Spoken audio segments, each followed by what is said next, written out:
तो आदाब, नमस्कार, गुड इवनिंग, सत श्री अकाल। एक बार फिर आप तमाम लोगों का स्वागत है क्राइम तक की कहानी की इस एपिसोड में। उम्मीद है पूरी फैमिली अच्छी होगी, अपना ख्याल रख रही होगी। आज की कहानी शुरू करूं उससे पहले पूरी क्राइम तक फैमिली मेंबर को स्वतंत्रता दिवस की हार्दिक शुभकामनाएं, बधाई, हैप्पी इंडिपेंडेंस डे, जश्न आज़ादी बहुत बहुत मुबारक हो।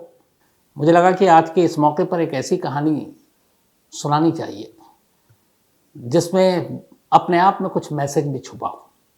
आज की जो कहानी है वो मैसेज ये है कि चाहे कोई कितना भी कोशिश कर ले हमको आपस में लड़ाने की, आपस में नफरत दुश्मनी फैलाने की, लेकिन कई बार ऐसी ऐसी चीज़ें सामने आती हैं कि सुनकर लगता है कि वाकई गर्व भी होता है कि हमारे बीच में ऐसे तमाम लोग मौजूद हैं। आज की कहानी के दो पहलू हैं, एक हमारे आप जैसे लोगों की और दूसरा पुलिस की। अब चूंकि क्राइम रिपोर्टर हूँ तो कहीं ना कहीं बात घूम फिर कर पुलिस पे आई जाती है। बहुत पहले एक किस्सा सुनाया था आपको मैं, रस्सी को सांप कैसे बनाया जाता है और पुलिस वाले कैसे तिल का ताड़ बनाते हैं। किसी भी केस में उनके अपने हिसाब से क्या क्या चीज़ें होती हैं। ऐसे बहुत सारे लोग हैं जो बरसों एड़ी घिसते रहते हैं, झूठे मुकदमे झेलते रहते हैं, सज़ा हो जाती है, 20-20 साल जेल में रहते हैं, तब जाकर फैसला आता है और पता चलता है कि नहीं यार, ये तो बेगुनाह था, बेकसूर था, और फिर उसे रिहा कर दिया जाता है। ऐसे बहुत सारे लोगों की अनगिनत कहानी आपको मैंने सुनाई है जिन्होंने अपनी पूरी जवानी जेल में काट दी और फिर पता चला कि ये तो बेकसूर था भाई। कई ऐसे हैं जो अपनी पूरी जवानी क्या बुढ़ापे तक इंतज़ार करते हैं, कोर्ट का फैसला नहीं आता। एक नौजवान पूरे 8 साल तक मुंबई पुलिस के इसी रस्सी को सांप बनाने की कोशिश का शिकार होता है। लेकिन कमाल है उन लोगों का जिन्होंने उसे इंसाफ दिलाने की ठानी और फिर इंसाफ दिलाया, जबकि उनका उससे कोई वास्ता नहीं, मतलब न रिश्तेदार है न दोस्त है, बस एक मुलाजिम था। कहानी मुंबई की है। मुंबई के एक सोसाइटी में 11 फरवरी 2016, 11 फेब 2016, यानी करीब 7 साल तो हो गए। 7 साल पहले सुबह के वक्त सोसाइटी के लोगों को एक फ़ोन आता है। ये फ़ोन एक उम्र दराज बूढ़े शख्स का था जो बाहर काम पर गए हुए थे। वो अपने घर पे फ़ोन कर रहे थे। घर पे पीछे में उनकी एक अकेली पत्नी थी जिनकी उम्र 75 साल थी। फ़ोन उठाती नहीं है। अब चूँकि मियाँ बीवी दोनों बुज़ुर्ग, फ़ोन नहीं उठाया तो पति को चिंता हुई, तो उन्होंने सोसाइटी के लोगों को फ़ोन किया कि मेरी पत्नी फ़ोन नहीं उठा रही है, आप ज़रा जाकर चेक करो। सोसाइटी के लोग अब उस अपार्टमेंट में जाते हैं, उस सोसाइटी के। जब जाते हैं तो अंदर का बड़ा ही खौफनाक मंजर था। 75 साल की वो लेडी, खून से लथपथ उनकी लाश पड़ी थी। किसी ने चाकू से उनका कत्ल कर दिया था। सोसाइटी के लोग फ़ौरन पुलिस को इतला देते हैं। पुलिस मौके पर पहुंचती है, लाश को अपने कब्जे में लेती है। इसके बाद पूछताछ शुरू होती है। तो 11 मार्च को कत्ल हुआ, 20-21 दिन बीत गए। 3 मार्च 2016 को अचानक मुंबई पुलिस ये ऐलान करती है कि उसने 75 साल की उस बुजुर्ग महिला के कत्ल की पहेली को सुलझा दिया है। और उसके बाद 21 साल के एक नौजवान को पुलिस गिरफ्तार करती है। केस सुलझ गया था। अब पुलिस ने अपनी कहानी सुनाई। उसने कहा कि यह नौजवान इसी सोसाइटी में एक गार्ड के तौर पर काम किया करता था, बल्कि उसका मेन काम था उस सोसाइटी में पानी जो की सप्लाई है उसको भी देखना और ठीक करना। तो सुबह और शाम 2 बार रोज़ाना वो सोसाइटी के अंदर दाखिल होता और पानी की सप्लाई हर अपार्टमेंट में, हर फ्लैट में ठीक है कि नहीं, ये उसका काम था। 21 साल के इस लड़के के पिता 2008 से इसी सोसाइटी में काम कर रहे थे और उन्होंने अपने बेटे को इस सोसाइटी में फिर नौकरी पर लगाया। ये 21 साल का नौजवान जम्मू एंड कश्मीर का था, कश्मीरी था और वहाँ काम कर रहा था। तब इसी लड़के को 3 मार्च 2016 यानी कि कत्ल के करीब 22 दिन के बाद मुंबई पुलिस ने कहा कि इसी ने उस 75 साल की महिला का कत्ल किया। अब क्यों? तो बताया गया कि सोसाइटी के कुछ लोगों ने पानी की सप्लाई ठीक नहीं आ रही थी, उसको लेकर इसको डांटा था और उनमें एक ये 75 साल की महिला भी थी और कुछ सोसाइटी के और लोग थे। तो उसे बुरा लगा डांटना और इसी के बाद गुस्से में उसने कत्ल कर दिया और कत्ल करके चला गया। अब 3 मार्च को उसको अरेस्ट किया कत्ल के 22 दिन के बाद, और फिर अपनी चार्जशीट तैयार की, चार्जशीट भी दाखिल कर दिया। 2016 का मामला था, हर एक को यही लगा कि चलो मामला सुलट गया, खत्म। 2019 आ गया, 3 साल बीत गए, कत्ल 2016 में हुआ, अब 2019 आ गया। ट्रायल के दौरान जब अदालत में मुकदमा शुरू हो गया, पुलिस ने एडिशनल चार्जेस कोर्ट के सामने रख दिए। उन्होंने कहा कि इस लेडी का सिर्फ मर्डर नहीं हुआ, बल्कि उसका रेप भी हुआ था। अब नया चार्ज उसी 21 साल के लड़के पर।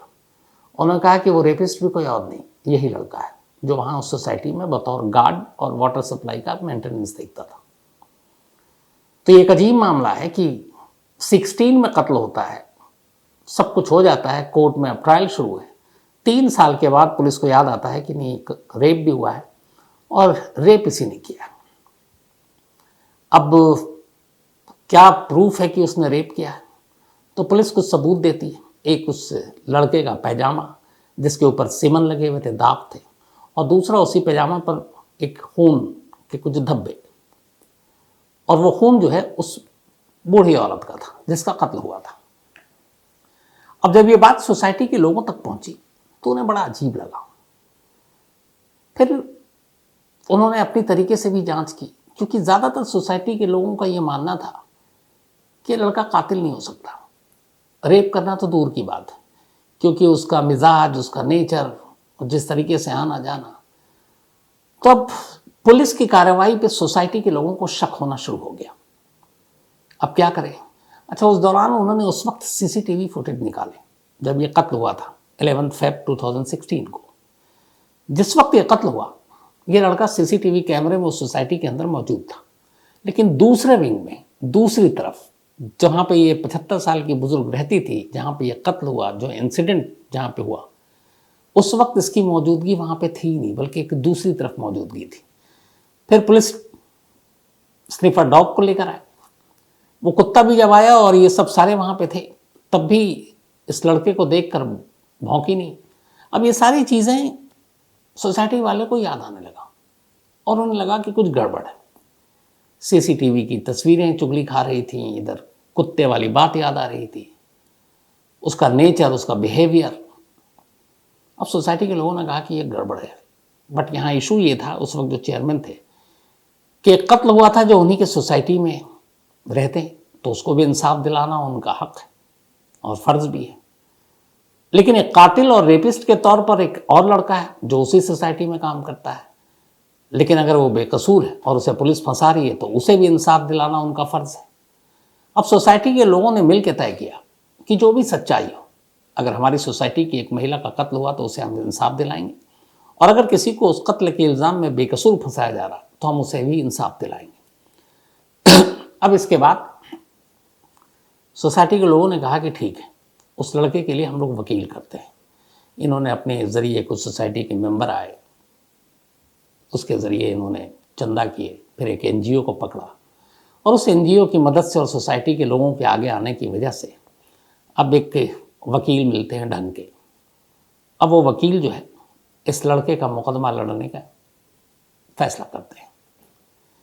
इस दौरान में अब जब ये सारी चीज़ें, शक, कई चीज़ें जब होती हैं ना, तो आदमी सारी बातें याद करना शुरू कर देता है। तो सोसाइटी वालों को लगा था कि पुलिस कुछ ना कुछ गड़बड़ कर रही है। अब उन्होंने रिकॉल करने शुरू किए इंसिडेंट जब ये क्राइम हुआ था 2016 11 फेब। तो जब उन्होंने पढ़ाना शुरू किया कानूनी पन्ने, चार्जशीट, FIR, तब उनको याद आने लगा कि यार पुलिस क्या कर रही है। 11 फरवरी को कत्ल हुआ और पुलिस ने दिखाया इस 21 साल के नौजवान की गिरफ्तारी की तारीख 3 मार्च, यानी 22 दिन बाद। अब जब उन्होंने पढ़ना शुरू किया तो उन लोगों को याद आया कि अरे, जब भी इस कत्ल के केस के सिलसिले में वो जो नज़दीकी पुलिस स्टेशन था, 3 ऐसे सोसाइटी के मेंबर थे जो इस केस को फॉलो कर रहे थे, और वो पुलिस स्टेशन जाया करते थे उस वक्त, क्योंकि उनकी सोसाइटी में एक मर्डर हुआ है। तो वहाँ जाते थे तो उन तीनों ने गवाही दी कि मैं 11 फरवरी से 21 फरवरी, यानी अगले 10 दिनों तक इस इंसिडेंट के बाद पुलिस स्टेशन गया, और मैं जब गया वहां उस लड़के को मौजूद पाया पुलिस की कस्टडी में।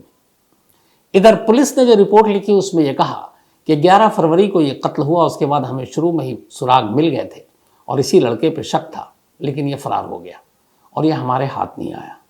हम इसे ढूंढते रहे, कोशिश की, मुखबिरों को लगाया, मोबाइल और बाकी ज़रियों से, और आखिरकार 3 मार्च को हमने इसको गिरफ्तार करने में कामयाबी हासिल की। अब जब ये सारे डॉक्यूमेंट्स पढ़े तो उन 3 सोसाइटी को लोगों को लगा कि ये क्या है, हम तो उसको 11 से 21 फरवरी तक लगातार थाने में देख रहे हैं उस लड़के को, और पुलिस कह रही है कि वो फरार है, भाग गया है कत्ल के बाद से, और उन्होंने उसे 3 मार्च को अरेस्ट किया है। तो वो जो 10 दिन तक थाने में देखा वो क्या था?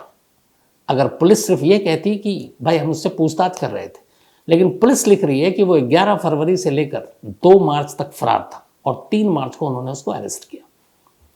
अब उन्होंने कोर्ट में गवाही दी कि पुलिस जो है उसने इसकी गिरफ्तारी दिखाई है 3 मार्च, जबकि वो जिस दिन ये इंसिडेंट हुआ 11 मार्च, उसी दिन शाम से पुलिस की हिरासत में था, इलीगली, गैर कानूनी तरीके से। पुलिस ने ना उसकी गिरफ्तारी दिखाई, ना उसको हिरासत में दिखाया, बल्कि दिखाया कि वो फरार है, और 3 मार्च को अचानक इंसिडेंट के 22 दिन के बाद उसकी गिरफ्तारी को रिपोर्ट करते हैं। अब उसके बाद ये मामला, अच्छा उसके बाद 3 साल के बाद उसका ऊपर रेप का भी केस लगा। अब वकील, चूंकि सोसाइटी के लोगों ने मदद की, तो इस लड़के की थाने में मौजूदगी और सोसाइटी के 3 लोगों की गवाही ने पूरे सोसाइटी में एक तरह से एक माहौल बना दिया कि पुलिस इस केस में रस्सी का सांप बना रही है, ये लड़का बेकसूर है और पुलिस इसे फंसा रही है ताकि सिर्फ और सिर्फ इस केस को सुलझा सके, उनके ऊपर मतलब नाकामी के दाग न लगे। अब ये हुआ कि पहली चीज़ तो क्लियर हो गई कि भाई ये लड़का तो हिरासत में था और पुलिस इसे फरार बता रही थी। अब यहाँ पुलिस की दलील अदालत में कम, 3 सोसाइटी के जिम्मेदार मेंबर ने गवाही दी। खैर, अब पुलिस के वकील ने कहा कोई नहीं, लेकिन इन्होंने रेप भी किया है। अब आया रेप की बात कि 3 साल के बाद, ये पता नहीं पहला केस है शायद, जिसमें पुलिस मुकदमा दर्ज करने, चार्जशीट के बाद, ट्रायल के दौरान 3 साल बाद कहती है कि उस लेडी का रेप भी हुआ था और रेपिस्ट भी यही है।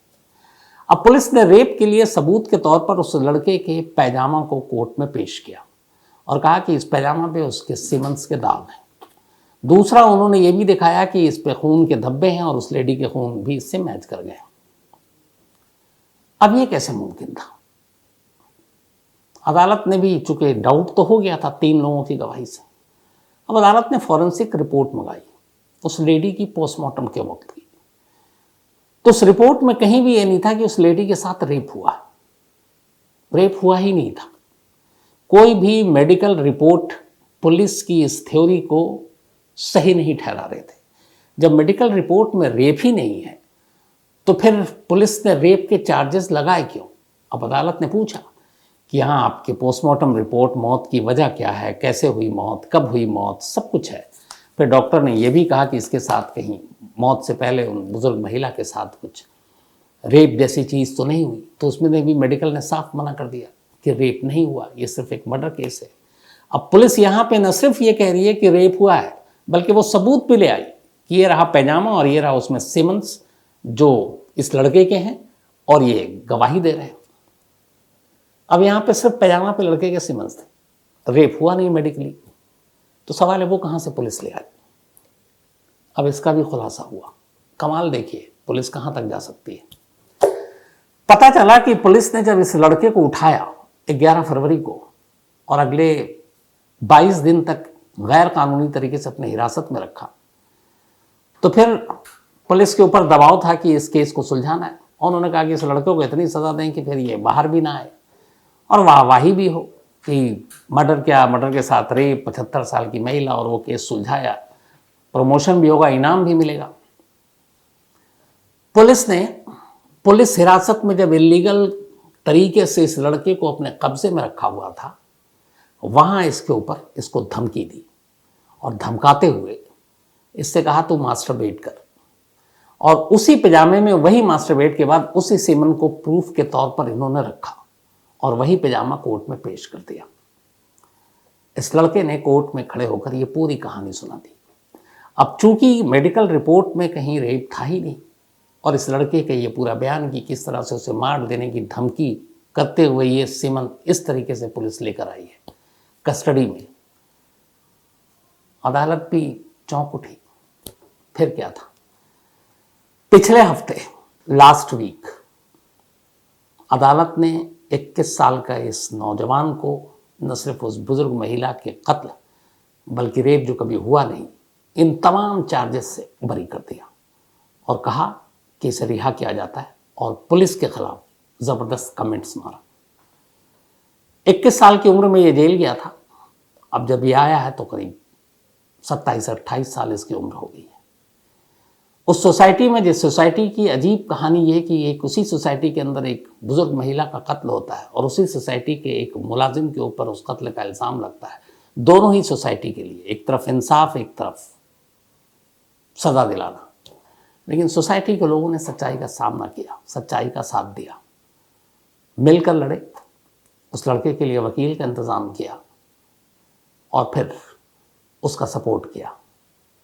और सच्चाई फिर ये हुई कि सच्चाई की जीत हुई। अदालत ने उसे बरी कर दिया है। और अब सोसाइटी का कहना है कि हालांकि उसको बहुत सदमा लगा है, इन 6-7 सालों में वो जेल में रहा, लेकिन अगर वो दोबारा उनकी सोसाइटी में काम पर लौटना चाहेगा तो पूरी सोसाइटी के लोग दोनों हाथों से उसका स्वागत करेंगे। ये हमारे देश की खूबसूरती कि एक तरफ कुछ लोग अलग अलग करने की कोशिश करते हैं, एक तरफ एक ऐसी सोसाइटी जहाँ पे कोई धर्म, जात, पात ये सब नहीं देखा, सिर्फ ये देखा कि एक के साथ नाइंसाफ़ी हो रही है और उसे इंसाफ दिलाना है। तो अगर एक सोसाइटी किसी को इंसाफ दिलाने के लिए इंसाफ की जंग में एक साथ आ जाए तो उसका नतीजा क्या होता है, ये इस जजमेंट से आपको पता चल गया। तो वैसे ही किसी भी अच्छे काम के लिए पूरा देश इकट्ठे आ जाए तो सोचिए फिर क्या होगा।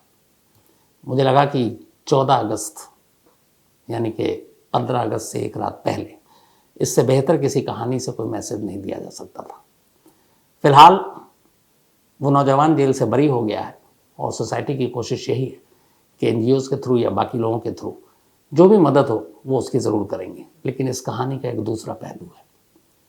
16 में मर्डर हुआ उस 75 साल की बुज़ुर्ग महिला का। हम 23 में हैं इस वक्त, 7 साल हो चुके हैं। सवाल ये है कि उस महिला का कातिल कौन है। आज तक पुलिस उस कातिल को नहीं ढूंढ पाई। क्यों?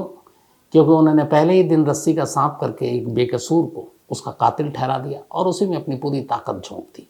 ना मालूम कितने ही पन्ने लिख डाले होंगे चार्जशीट में, ना मालूम कितनी बार पुलिस की तरफ से कोर्ट में वकील पेश हुए होंगे, खुदाइयों पेश हुआ होगा, और सबको पता है कि एक झूठा केस, एक झूठा मुकदमा है। 7 साल न सिर्फ ये सारे मैन पावर को बर्बाद किया, सरकारी धन, पैसे, कोर्ट आना जाना, पेट्रोल का खर्चा, गाड़ी, बाकी केस से छोड़कर, लॉ एंड ऑर्डर छोड़कर आप वहीं लग जा रहे हैं। इन सारी चीज़ों का कितना नुकसान हुआ आप अंदाज़ा लगाइए। और सबसे बड़ी बात कि एक नौजवान जिसकी उम्र सिर्फ 21 साल है, उसके सामने पूरी ज़िंदगी पड़ी है।